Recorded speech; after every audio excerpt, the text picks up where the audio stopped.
The global geopolitical landscape is currently on edge. The January 3rd action by U.S. forces in Venezuela have not only sparked diplomatic frictions in Americas, but have resonated deeply here in Nigeria, coming just days after joint military operations in the country's north. At the Nigerian Institute of International Affairs, NIIA, foreign policy experts and veteran diplomats gathered to interrogate the legality of unilateral interventions.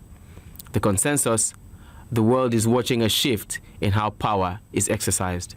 By our own complacency and weakness, we have empowered the United States to become the policeman of the world. And so the United States has extended that policeman of the world concept to do whatever it decides it wants to do. And unfortunately, we have an impulsive president of the United States today who just wants to be more or less like a king and behave with little or no restrictions. What is the purpose of the United Nations? The UN has such tremendous potential. The relevance of the United Nations was a recurring theme, with panelists talking of a growing accountability vacuum in international law. There are 5 UN Security Council members. 2 of them, Russia and the United States of America, have violated their own rule. What they wrote, it means that the UN has become obsolete.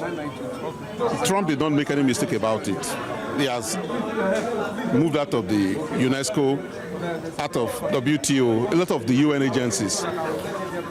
And we are reverting back to the pre-World War I situation. To your tent, O Israel, might is right. The UN is almost dead. Part of the reforms of the UN would have to begin with what we do with the funding structure of the UN. These other countries have to come up.